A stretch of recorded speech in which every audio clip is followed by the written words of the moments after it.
Hello and welcome to another Dynamite After Dark. This is Jeff, along with my buddy Shane Zanman Sibunya, and we're here to talk about tonight's Dynamite After Dark. You're listening to us live on Spreaker and also on YouTube. If you are listening to us on YouTube, please click that like button, click the subscribe button, and ring the notification bell so you can hear everything we do, which is at least 2 live shows a week and possibly another YouTube exclusive special coming here in 2 weeks. Shane, what did you think of tonight? Tonight was awesome. I loved it. I loved it. I loved it. I loved it. I loved it.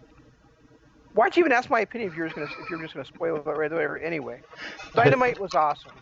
So I just want to get the negative out of the way first. Negative. I didn't Jim feel Ross. any. Well, yeah. Jim Ross is freaking horrible. They need to get rid of this guy. I mean, if you want to have him as a consultant, fine, but he needs to be off the air as a commentator. Why? Because in the main event, you've got Private Party, who we haven't seen in weeks, it feels like, on AEW Dynamite, wrestling in a match. And the team is Mark Quinn and Isaiah Cassidy. He calls Cassidy Kennedy.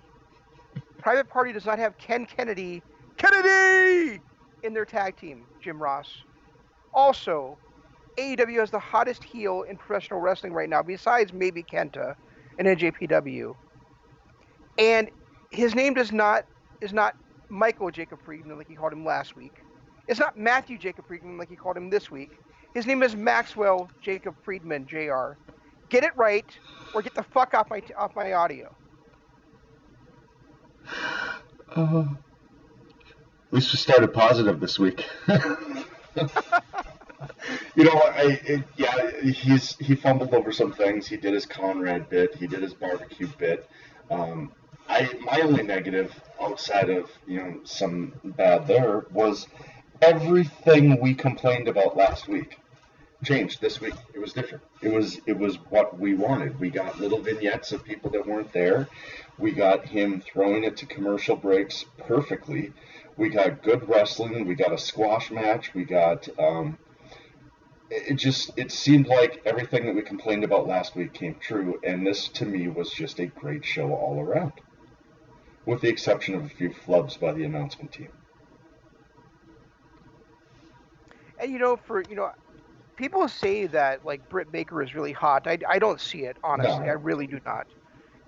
But what I have felt for ever since I first saw her wrestle is that she has resting bitch face. So it's nice that she's actually going out there and her words are matching and her personality is matching that face of hers these days. I've never been a fan of somebody being a heel by trashing the announce team. So that's kind of putting me off on her little heel turn that she's doing. I get it. She's trashing Riho in the process, but she's not even a number one contender. So what good is it doing? It's great, be a heel, Britt, but running her out there and it was nice getting her on TV today to kind of push her heel bit a little bit more, but what is the point of running down announcers? I don't. I've never been a fan of that. I don't get it. I don't like it, but it is what it is, I guess. Well, the point is to get a lot of heat on you. You got beloved announcers like Jim Ross and Tony, who I hate, and Tony Schiavone, who I have always enjoyed. Then I think the point is you have these legendary people out there, whether they're announcers or wrestlers, that you're insulting, and you're getting heat by doing that. Okay, now we've seen it 2 weeks in a row. Let's move past it. If she wants to continue to trash legends, start trashing actual legends that were in the ring, not trashing the announcers. Speaking of, go ahead. I'm over the fact she spent another 5 minutes just trashing announcers, and that's great. You want to put a dig at the announcers, you want to talk to them, trash them a little bit, that's great, but don't base your 5-minute promo around trashing the announcers. That's all I'm saying, and that's 2 weeks in a row she's done that. And speaking of Riho in the women's division, maybe I missed something, but how the hell was Nyla Rose the number one contender for the women's championship? When did Bianca Belair sign with AEW? It cut her hair and shortened by 5 inches. Yes, we've seen big swole in AEW before. My point is simply, Nyla Rose has done nothing to become the number one contender. I mean, just because she put Riho through a table? That actually brings up another point too. Is all night long they were announcing Moxley as the number one contender. Well, if they're doing their ranking system properly, who's to say he's still having matches, which he is next week against Ortiz? Who's to say he's still going to be the number one contender in 30 days? Right. We saw that at the very first, Dynamite, where Cody said that he would have to beat. Who was it? I know he wrestled somebody like in the second Dynamite, where if he had lost, he would have lost his number one contendership. Well, he wrestled Guevara in the first. Okay, yeah. So it was Guevara. So it was like if I lose to Sammy, and then the match is off. Or if I lose to, or if Jericho loses to, was it Darby Alin? Then the match is off. I believe so. It was. So it was kind of they were saying it both ways though. Like, a loss at any time could take me out of number one contendership, which is actually what we saw from. Oh gosh, now I forgot her name. Cheetah. We saw that she lost to Chris Statlander, so that put her right out of being the number one contender right the week after she became the number one contender. Right, and what I'm saying is if they're going to go with this ranking system and they're going to hold true to it like they keep saying they are, then they cannot either they shelf the two for a month or they get away from saying he's the number one contender and they're signing their contract or whatever. I just think the ranking system is not working. It seems like every single week they're throwing a monkey wrench into it that makes it not work with mini tournaments and four-way matches to crown new number one contenders. He's a number one contender, win or lose. At this point, he needs to stay the number one contender. Let's get rid of the ranking system at this point. It's not doing. It's not working the way that I think they hoped it would. We can't let the perfect be the enemy of the good, though. I mean, I think it's cool to have a ranking system. We haven't seen that in years, other than MLW, which their ranking system never made any sense at all either. We haven't seen it in WWE like ever. Well, no, they did it on SmackDown for a while, didn't they? Yeah. I think they did it on SmackDown for a while, a couple of years ago. But I mean, really, I just want it to make more sense than it does. I would say, have your top contenders, but then, once you have a title shot locked in, then just freeze it at that spot. Yep. Freeze the number one contender at that spot and let the other guys, fight it out there. But, I don't want it to come out like next week, like, okay, so he's number one contender. They've already got the title match set for Revolution, which, by the way, since it's taking place on Leap Day, does that mean they can only have Revolution every 4 years? But I don't want it to be if he loses to Ortiz next week. Okay, all of a sudden Moxley's not the number one contender. And what's with him calling him the new number one contender when he's been a number one contender for a month now? He just beat the number two contender last week to cement it. Well, he's been the number one contender since after their last pay-per-view.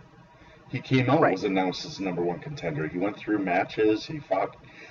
They did their little bit where he was going to join the Inner Circle, blah blah, and then he was still the number one contender during the little mini tournament, and then he beat everybody to win the mini tournament and keep his number one contendership.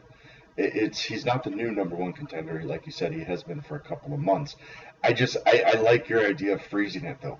You're the number one contender. The match is signed.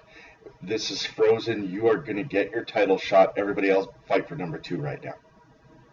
Or it could even be like you're frozen. You're the number one contender. You have your title shot. Now you're out of the rankings, and we don't have five new contenders now. Yep. Now everybody fight for the next number one contendership. Yep. And what's with Cody still being ranked number 3? I hate that. I really do. He cannot fight for a title the rest of his AEW career. He cannot be in the rankings. Plain and simple. Well, he can't fight for the world title. Right.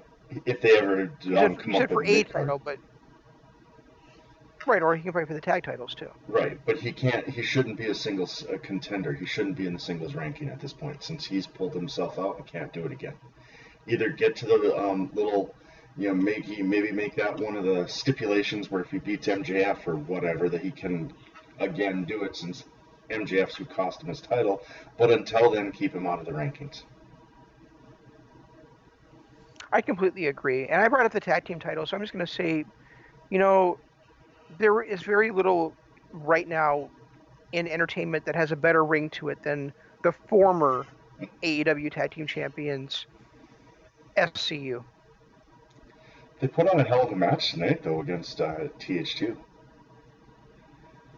So? And what was with Jack Evans looking like a monster can?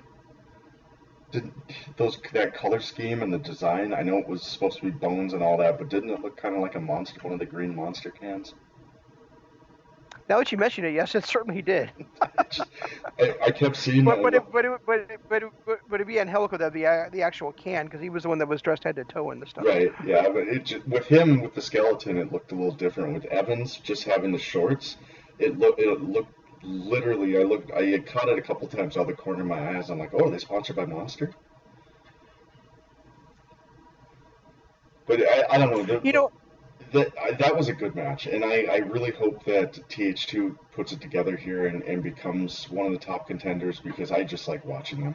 And they haven't been on for months, and it's nice to see them again, and I really want to see those guys every week. I really do.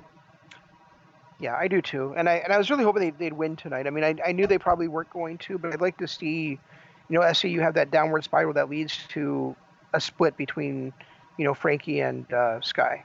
Or Christopher Daniels just leaves them all together. I think they got to get through their Dark Order. I think at some point one of the three of them is going to join the Dark Order. Well, since it's the Dark Order, it should be Scorpio Sky joining him, right? Well, any of them. Any of them would cause a split. Well, Scorpio's, right. But Scorpio's the darkest member of the. I'm trying to keep you away from that. I was trying to keep that from not happening, Shay. And I do love. Well, one of us has got to be the. One of us has got to be the Thomas Jefferson of the show. That's a good point. I do love the drunk Hangman. If we can get this drunk Hangman, the one that we had tonight in the interview, the whole, and of course, the line of the night that gave you your new T-shirt idea, and it was, "Here, hold my beer. I got to beat someone up." Is that what he said? That's what Tony Schiavone said, or after the end, he's like, "Oh, here, hold my beer. I got to beat somebody up." That's a perfect Hangman shirt. Definitely, yeah. And the look on Matt's face was priceless. And then I love how he said, "Here, hold my beer." He hands the beer to Matt. Matt's like bewildered. He has the buckshot lariat, grabs the beer, drinks it, and he walks back to the dressing room. It's like. This version of Hangman, I'm really starting to enjoy. I don't want to see him, be a drunk and all, but I love the backstage segment that they had with the two tag teams, and the fact that he came out and was bragging about his nameplates, and then had nameplates made up for the Bucks too. I thought that was great. It was, and getting back to the buckshot spot, it was like he was like the literal interpretation of that old Steve Austin shirt that said "Arrive, raise hell, leave." Yep. That's all it was. Literally what he did. We got the Kenny V trigger and then the buckshot. It was that just whole segment was great. Everything Hangman did today was just perfect. What do you think of Moxley's promo to start the show? Oh, that was great. That was great stuff. I didn't think it had. But go ahead. I didn't think it had enough of Moxley in it. It almost felt to me more like a Dean Ambrose. Because Moxley, in his promo work since he's been in AEW and NJPW, since he's left WWE, he's stayed away from the one-liners. Everything he's done has been with passion. It's been heartfelt. This time I felt like he threw in a couple too many of the one-liners that it borderlined on comedic. I don't know. My wife was sitting here watching with me. As I mentioned to you, she had a few nights off this week for once, and she was watching it, and she was like, "Wow, he's completely different than he was as Dean Ambrose." Oh, much different. Yeah. He has a different swagger. He has a different delivery.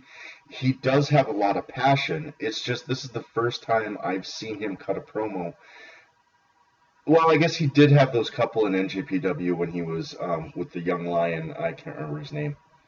The guy that you're real big on. I can't remember. The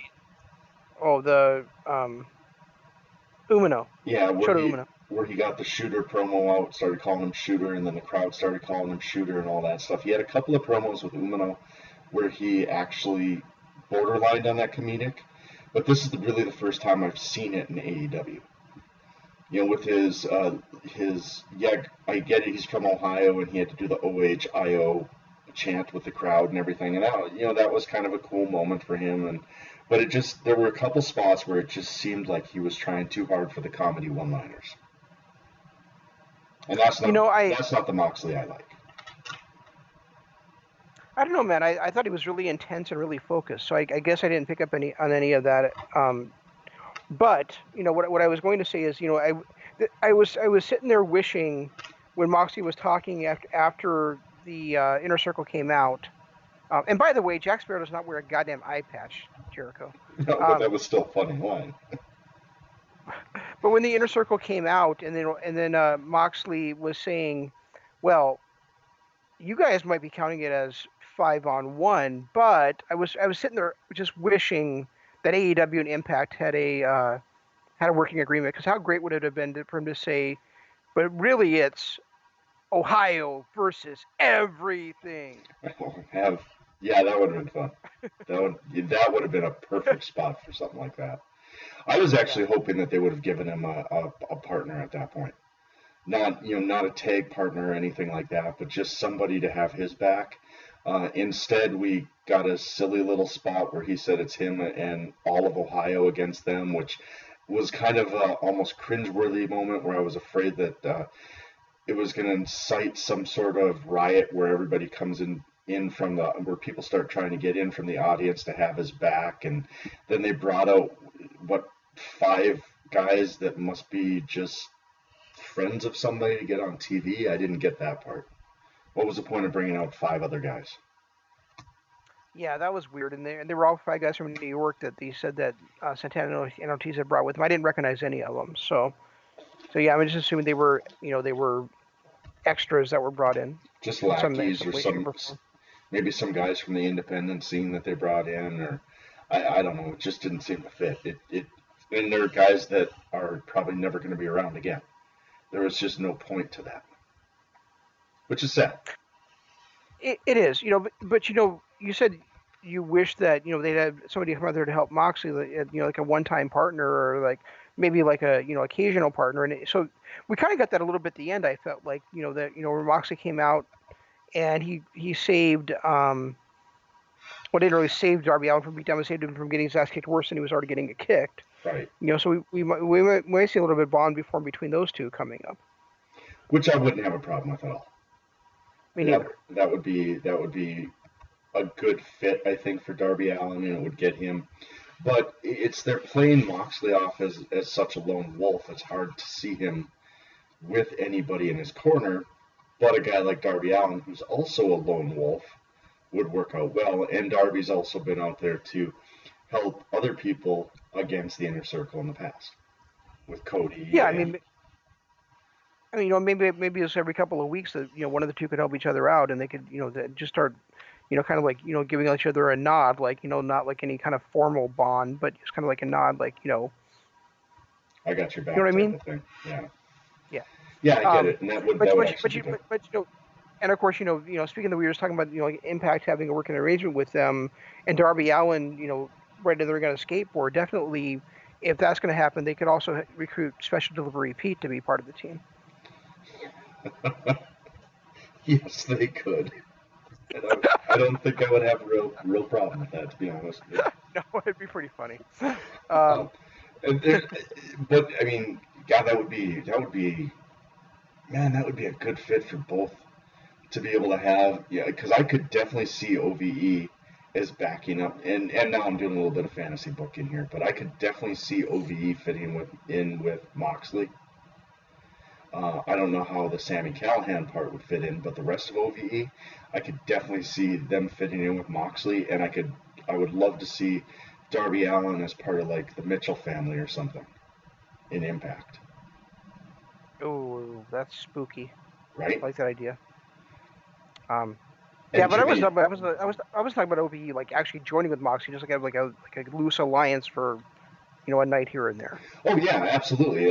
That's what I'm kind of leaning towards too. But they would be a perfect fit with Moxley, as far as character and everything with them. They're all kind of a little nuts and scuzzy, and they would all fit perfectly together. And then Speaking of character, I thought Arn Anderson was completely out of character tonight. yeah, that was just a weird little match all around. And him to get up on the apron and then do the baseball bump of the referee, and the referee do that little umpire throw out where he's over exasperating it. Just a weird little segment. The entire match was out of place. Yeah, I mean, was there something with the Cleveland Indians this year that would have they were mocking or something? Because I don't follow baseball anymore, so I really don't know. But it seemed like really, really odd. To me it felt like they were mocking Major League, the movie Major League, which was based on which was used the Cleveland Indians as their as the team. To me, that's the first thing that jumped into my mind is that they were mocking the movie Major League. That makes a lot of sense, actually. And you know what? Bob Uecker would be a much better announcer than Jim Ross. I'm not going to disagree with that. He's a hell of an announcer for the Brewers. He does the radio side, and he does a great job. And he announced WrestleMania 4, didn't he? Or 5? One of the two. Did he announce it? I know he's what made the most guest appearances by a celebrity for them. Didn't he do like 6 or 7 of the WrestleManias? I swear he announced at least a few matches at WrestleMania 4 during that tag team. I clearly remember him being an announcer during the Demolition versus Strikeforce match at WrestleMania 4. That's a possibility. That was 30 years ago. I have a hard time remembering yesterday, much less that far back. Oh, yesterday was the day before today. Doesn't help, man. Doesn't help at all. Okay. Wasn't meant to. Nice try, though.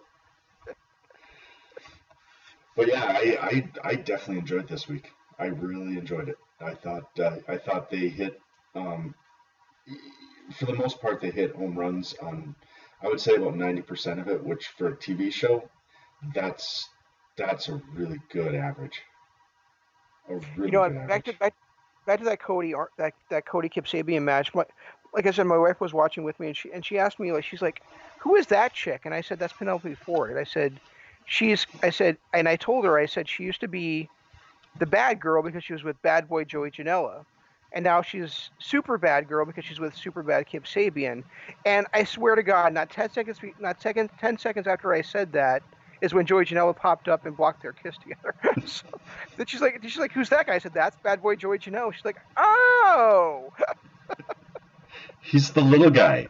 No, that entire match just seemed out of sorts. Like there was not much that seemed to fit really anybody in it. Even Cody. Cody's character seemed a little bit out of the norm too, with his overly aggressive crossroads at the end. It did, didn't it? That seemed very weird to me. I mean, there was that. There was the fact that Superbad just really didn't seem to be. I guess I don't know. I haven't seen much of him since he's been with Penelope, just the matches that have been on Dynamite. But he just seemed like he was a little bit out of his rhythm as well. I agree. I thought he was out of sync, and the timing wasn't very good on his part. And the comedy bits and I'll give JR credit. His throw to the commercial during that was Cody's laying out, Arn's just been thrown out, and Kip Sabian is kissing in the ring. Let's go to break. I thought that was pretty entertaining. Sure. He gets no credit from me whatsoever for anything. Give him a break. No.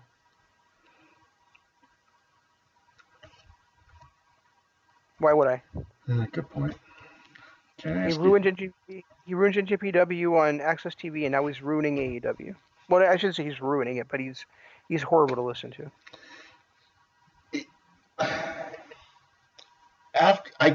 I gotta give him some credit because I bitched so much last week about how he throws stuff to commercials, and he seemingly fixed it. And I don't want to feel real arrogant and everything because I can almost guarantee that nobody listened to us. But it just seemed weird that the two things that I complained a good 20 minutes about last week, both of them were fixed this week. One was JR throwing to the commercial break with the split screen and not knowing how to do it this week. And the one thing I said was he just needs to do it like a normal commercial break. And he did it every single time this week. And then also the segments. They had a lot of segments that brought in people that weren't a part of the show. We got to see Dark Order, which is something they've been pushing. We got to see that promo from PAC, which really had that weird coughing bit in the middle. Yeah. That kind of took me out of it a little bit, and then we got the promo from the Bucks and Paige and Paige and Omega, and we also got the the promo from Brett. So it seemed like they were able to get their 5 matches in. They were able to give us lengthy, decent wrestling matches in at least 3 of the 5, and then 4 of the 5. Well, no, because 4 of the 5. I mean, we got a really good match out of SCU and TH2. We got a fairly decent but lengthy match in the main event. We got that good match to start the show with the Butcher and the Blade against the Bucks, and then we got the squash match with Nyla Rose. It just seemed like they made better use of their time. They were able to get a lot more across than they have been in probably the last 8 or 9 episodes. So I felt like they hit home runs on all that stuff that we complained about last week, at least. And I'm going to be arrogant and think that we did it. We changed it. We changed the wrestling business. The one thing that we complained about last week that I felt like they did not address this week was, and maybe it's because they did the promo too, and then they had the match. But I mean, there was still only one women's match on the show. And I really think if they want the women's division to be important, one of the things that they said last year during the initial press conference, God, I can't believe that was over a year ago now. Can you? Was that the women's division was going to be as important as the tag division, as important as the men's division, and I don't think we've seen that yet in the women's division at all. Well, but I am excited that we get to see Yuka Sakazaki next week because we haven't seen her since Fight for the Fallen. Yeah, it's been about that long, yeah. And I don't want to see them water it down with women, though. I mean, they've got probably the best I would say probably the best tag division in the world right now. Mm-hmm. So around those guys out there, they've got 5 or 6 of the top main eventers, and they're not like tonight. We had 3 tag matches, 1 single match, and 1 women's match. To me, one of those tag matches on any given week could be swapped out for maybe an extra women's match or an extra singles match. But I like the fact that they continue to focus on the tag division. I'm okay with having 2 tag matches at least, and then have the other 3 matches, having at least 1 women's match, 1 solo match, 1 male solo match, and then maybe that 5th match they could alternate. Like this week it was a tag match, maybe next week and it's an extra women's match, maybe the week after it's a another solo male match, something like that. But they need to have at least 2 tag team matches per week, I think. Just because that's where their talent is. Yeah, and I don't even know if they need to limit it to 5 matches a week either. I mean, they could easily do 6 and just have. And I think they do most weeks, don't they? Usually have 6. I think just this week because they had that long promo to start the show with, they didn't have time for 6 matches. Probably what it was. Do they do 6? I always felt like it was 5. Like 5 was their standard. Their standard run is. I know they did a couple of shorter matches this time, which they haven't done in the past, normally, but they also did run us, we got a good 20-minute match to start the show with the tag match. We got another good 15 to 20-minute match in the middle with that tag match. That main event match was probably, 10 to 15 minutes long, and that Cody match was 10 to 15 minutes long. The only real squash match was Nyla Rose against Baby Bianca. Other than that, it was, and then the rest of the time was filled up with promos. I felt like the pacing was actually really good this time, and I'd kind of like to keep it kind of similar to what they did tonight. Yeah, and actually that's what another thing I was going to mention is you mentioned the main event was actually it was like 20 minutes long.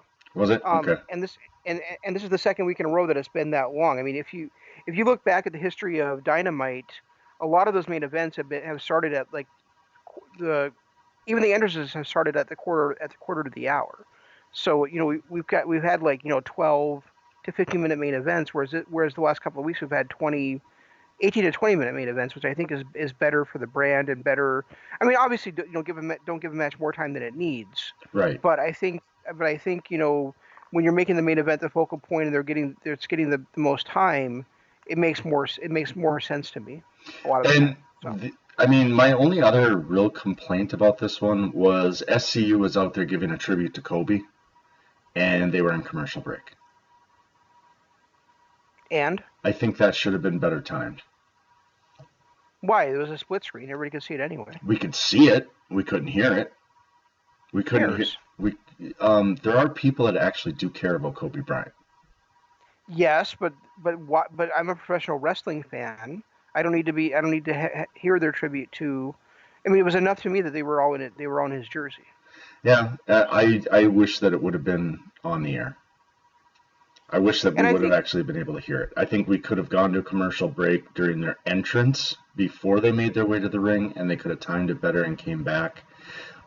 Maybe had them be the second team out, and TH2 came out first, then have them do their entrance, then we could have came back to their tribute and moment of silence. If they were doing a tribute to a professional wrestler, I totally agree with you. But considering the fact that they're doing it to someone who isn't even a Cleveland star, and B isn't a professional wrestler on a professional wrestling show, I think what they did is perfectly appropriate. I mean, there could have been a lot of boos in the audience for them coming out in those jerseys, and there's no reason to listen to them boo a superstar like Kobe Bryant either. Yeah, I think because of who it was, there wasn't going to be a whole ton of boos.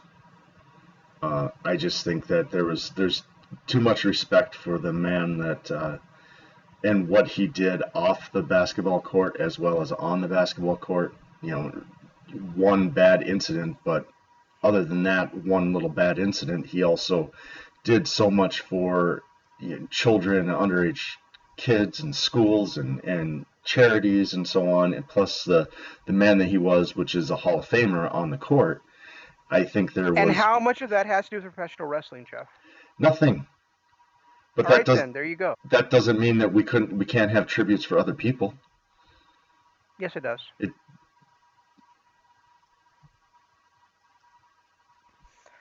What I'm hearing is you were in love with Kobe Bryant, and you're sad that. No, I'm a Celtics fan. I hated the guy when he was on the court. Absolutely despised him. He was. I'm not kidding you. I hated the guy as a competitor. Because he was a Laker fan. He took a championship from the Celtics when I was a huge Celtic fan, which I have been all my life.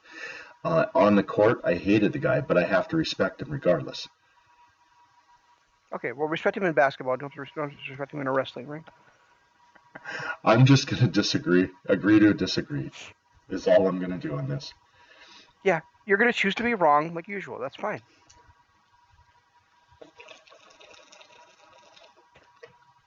And then go piss. Okay, whatever. No, that's my water bottle, Matt. I love the PAC. I love the PAC promo, regardless of the coughing. I thought it was awesome. Well, I love the PAC promo too. I just thought that was a weird little spot with the coughing. Why they would choose to leave that in? They couldn't. Well, because I think it was part of the promo. I think it was just like this guy's a bastard, so he's going to sit there coughing up things and spitting when he's doing a promo against you. Well, I thought it was whole part of his character, honestly. I just wish he had said something about how that's how he feels about Kenny Omega, instead of just going right back to his promo about Omega. If he had said something like this, just thinking of you makes me cough like this, or something along those lines, I think it would have made more sense. But it was, as it stood, it was just this weird little coughing spot that kind of had nothing to do with the rest of the promo. I love the promo. Omega. Don't get me wrong. Kenny Omega. I am. That's a terrible Scottish accent, but anyway. Is he Scottish? I thought he was British. No, he's kind of British. Anyway, so Kenny Omega, I am coughing up a hairball with your name on it. You know, something like that. That would have made sense.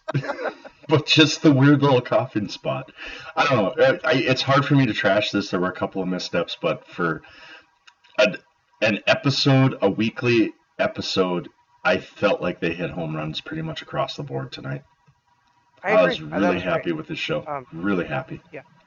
Yeah, and I'm also happy that we've done now. You know, we did a show on Monday night, we did a show tonight, and neither time did I hear your cat howling in heat. So that's awesome. She was out of it by Monday night. Thank God. Anything else on tonight's show? No, I got nothing.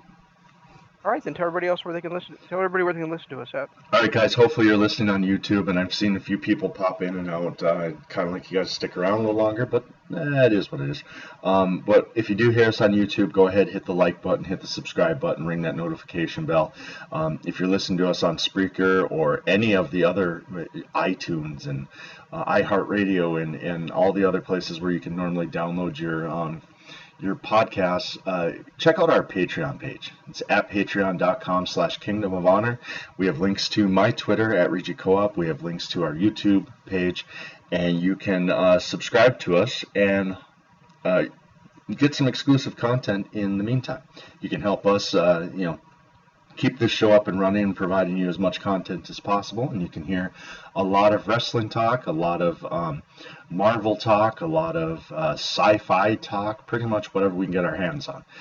We're also looking at doing The Mandalorian for a future live exclusive YouTube show, so we're going to watch that and give you our thoughts on that, just like we just finished up with Jessica Jones.